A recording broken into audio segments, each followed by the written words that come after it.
오늘은 그 편집 저작물에 대해서 말씀을 드릴 텐데요. 여러분들 그 김정훈 교수라고 아세요? 아주 제가 좋아하는 그런 작가분이신데 지금은 교수가 아니시죠. 지금은 이제 전업 작가로 활동하고 계신데 정말 그 글을 재미있게 써요. 남자의 물건이라든가 노는 만큼 성공한다. 바닷가 작업실에서는 전혀 다른 시간이 흐른다. 에디털러지 뭐 이런 아주 참 재미난 책을 쓰셨는데 이분이 쓴 그 책 중에 에디털러지라는 그 책이 있어요. 이 책에 보면 이제 모든 창작은 편집이다. 이런 주제를 가지고 쓴 책입니다. 그래서 역사상 가장 대단한 천재라고 알려져 있는 레오나르도 다빈치라고 있지 않습니까? 이 다빈치도 결국 창작이라기보다는 그 여러 가지 편집, 그러니까 많은 자료를 모아서 그것을 이리저리 편집을 해서 그런 많은 컨텐츠들을 만들어낸 사람이다. 이렇게 평가를 하고 있더라고요.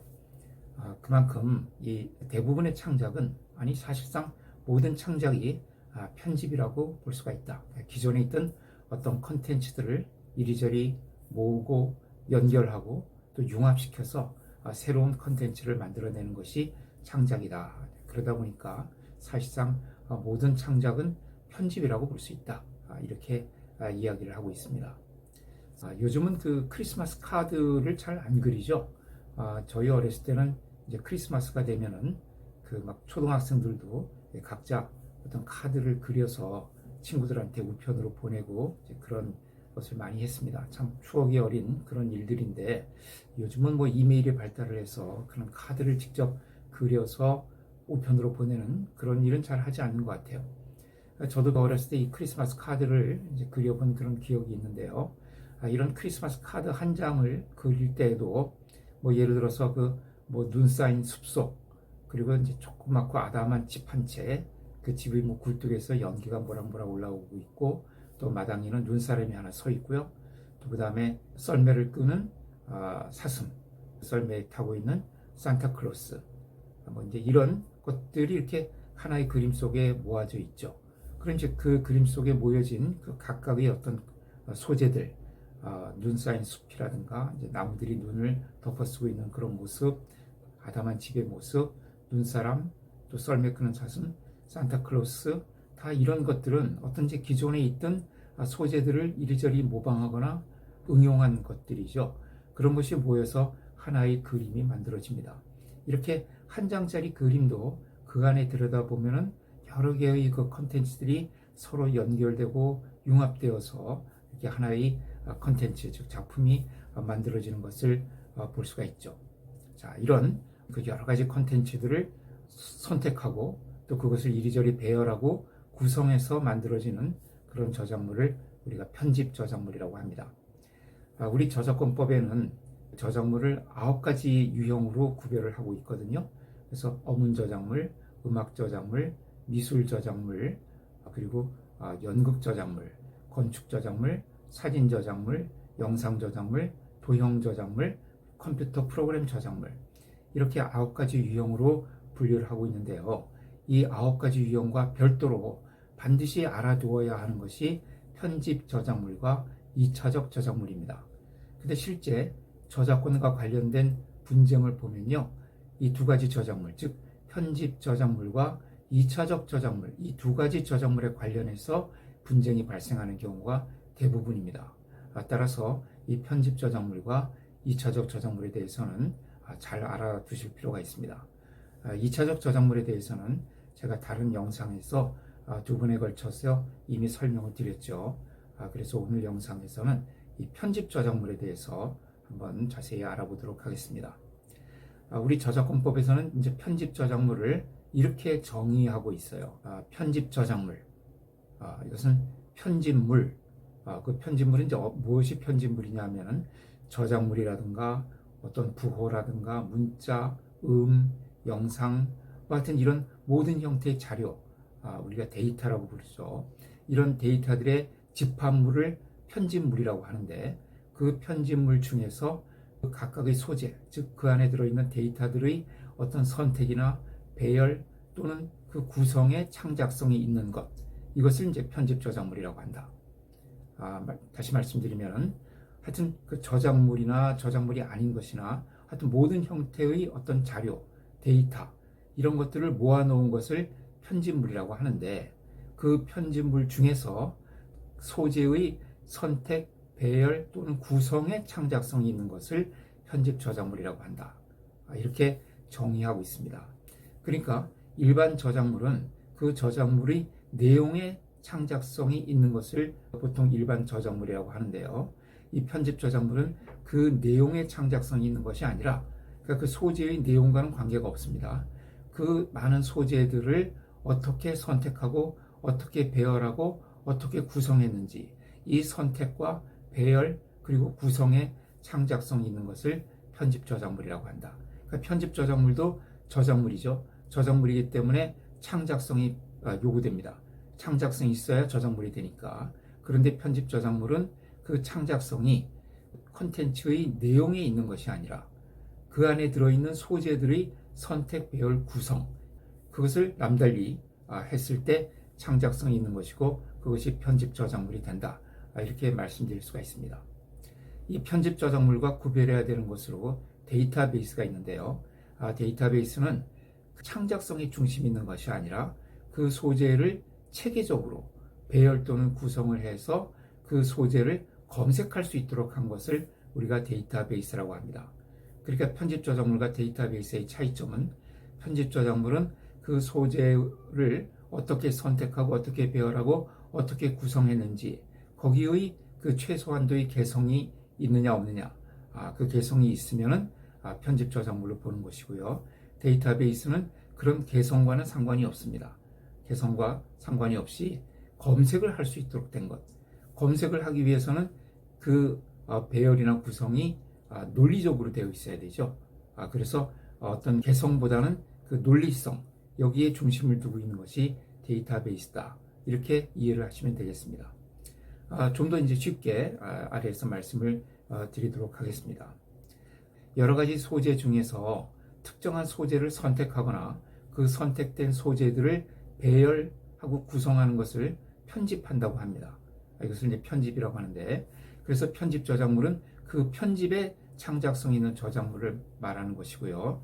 그래서 여러 소재들을 그냥 마구잡이로 모아놓은 것이 아니라 나름대로 일정한 어떤 창의적인 편집 방침에 따라서 소재를 취사 선택하거나 배열 또는 구성한 것이 편집 저작물입니다. 그래서 편집 저작물도 저작물이기 때문에 창작성이 있어야 되는데 그 창작성이 소재의 내용이 있는 것이 아니라 그 소재들의 편집, 즉 선택과 배열, 구성에 있는 것이 편집 저작물이다. 이렇게 이해를 하시면 되겠습니다. 대표적인 이제 편집 저작물로 볼 수 있는 것이 회화집, 그러니까 후기 인상파 백선집 이런 것이요. 또는 현대 단편문학 백선집. 그리고 대표적인 그 편집 저작물로 신문이나 잡지 이런 것을 들 수가 있습니다. 자, 신문을 한번 예로 들어볼까요? 신문 속에는 여러 가지 정보나 자료들이 모여 있죠. 그 자료들 중에는 어떤 칼럼이라든가 사설같이 저작물인 것도 있고요. 또 주식 시세나 날씨 정보 이렇게 저작물이 아닌 것들도 있습니다. 자, 신문을 만들기 위해서는 이런 여러 소재들 중에서 그 날짜 신문에 게재할 자료들을 취사 선택하고 그 자료들을 적절하게 배열 구성하는 작업, 즉 편집을 하게 됩니다. 이때 어떻게 편집을 할지는 각 신문사마다 방침이 다르죠. 나름대로의 독자적이고 창의적인 편집 방침에 따라서 자료를 선택하고 배열 구성하게 되는데 그 편집 방침에 창작성이 있기 때문에 신문은 편집 저작물이 됩니다. 그러니까 어제 하루 동안 많은 사건 사고가 발생을 했어요. 그런데 그 사건 사고 중에서 A라는 신문사에서는 이러이러한 사건들을 선택해서 이러이러하게 배열을 해서 신문을 만들고 또 B라는 신문사에서는 그와 달리 이러이러한 소재들, 이러이러한 사건들을 선택을 해서 그것을 또 자기 나름대로의 어떤 구성을 해서 신문을 만들어내게 되죠. 이렇게 사건이나 사고 자체는 신문사에서 만든 것이 아니죠.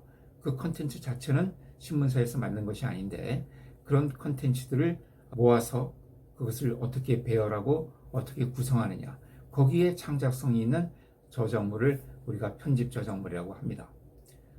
또 하나 예를 들어보면 문학 전집 같은 거요.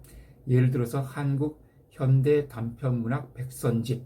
자, 이런 문학 전집은 한국 현대 단편문학 중에서 그 특정 출판사가 나름대로의 그 창의적인 선정 기준에 따라서 100편의 작품을 선택을 해서 작가순 또는 연대순으로 구성 배열한 것이죠. 즉 편집을 한 것입니다. 따라서 편집 저작물이 될 수가 있습니다. 그런데 특별한 기준이나 방침이 없이 단순히 자료를 그냥 마구잡이로 수집만 해놨다. 이렇게 되면 그건 편집 저작물이 될 수가 없습니다. 또 누가 편집을 하더라도 같거나 비슷하게 되는 것도 창작성이 없죠. 우리가 창작성이란 것은 두 가지 요소를 필요로 한다고 그랬죠. 첫째, 남의 것을 베끼지 않아야 된다. 두 번째, 최소한의 개성이 있어야 된다. 최소한의 개성이란 것은 누가 해도 같거나 비슷하게 되는 것이 아니어야 된다. 이렇게 말씀을 드렸죠. 그래서 어떤 소재를 모아 놓았는데 그것이 누가 하더라도 그와 동일하게 또는 비슷하게 모아 놓을 것이다. 이렇게 되면 그것은 창작성이 없기 때문에 편집 저작물이 될 수가 없는 것이죠. 예를 들어서 A라는 고등학교의 동창회 명부를 만든다고 한번 가정을 해보죠. 그러면 누가 하더라도 같거나 비슷하게 만들어지게 됩니다. 그냥 1회 졸업생부터 금년도 졸업생까지 각 연도별로 그 동창생들의 명단을 가나다 순서로 배열하게 되죠. 자, 이런 동창의 명부는 누가 해도 같거나 비슷하게 만들어지기 때문에 창작성이 없죠. 즉 최소한도의 개성이 없기 때문에 편집 저작물이 될 수가 없습니다. 그러나 이런 동창의 명부가 데이터베이스는 될 수가 있죠. 왜냐하면 이런 동창의 명부를 통해서 우리가 어떤 동창생을 검색을 할 수 있지 않습니까? 그러니까 가나다 순이라는 어떤 논리를 가지고 이 소재들이 배열이 되어 있죠. 그러니까 그 가나다 순서라는 것이 누가 해도 같거나 비슷하게 되는 것이기 때문에 최소한의 개성은 없지만 논리적이긴 하죠. 가나다 순서라는 그런 논리적인 구조를 가지고 그 동창의 명부가 만들어졌기 때문에 우리는 그 동창의 명부를 통해서 몇 년도에 졸업한 누구를 검색을 할 수가 있게 됩니다.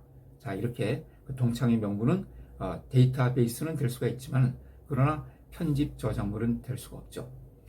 인명편 전화번호부, 인명편 전화번호부도 창작성이 없죠. 누가 해도 같거나 비슷하게 될 수밖에 없죠. 우리 저작권 클래스의 전화번호부를 만든다고 하면은 그 이름을 가나다 순서로 쓰고 그 다음에 옆에 각자의 전화번호를 기재해 놓는 거니까 누가 해도 같거나 비슷하게 될 수밖에 없죠. 자, 이런 것은 편집 저작물이 될 수가 없습니다. 그러나 어떻습니까? 데이터베이스는 될 수가 있죠.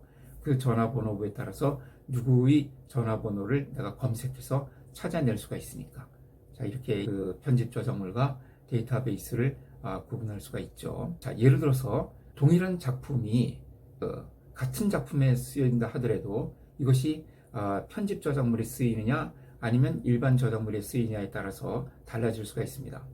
예를 들어서 후기 인상파 작품 백선집 이라는 회화집이 있다고 생각을 해보시죠. 자, 이런 것은 이제 편집 저작물이 되겠죠. 그러니까 후기 인상파의 많은 작품이 있는데 그 중에서 내가 100개를 뽑아서 이제 배열을 한 것이니까 편집 저작물이 됩니다.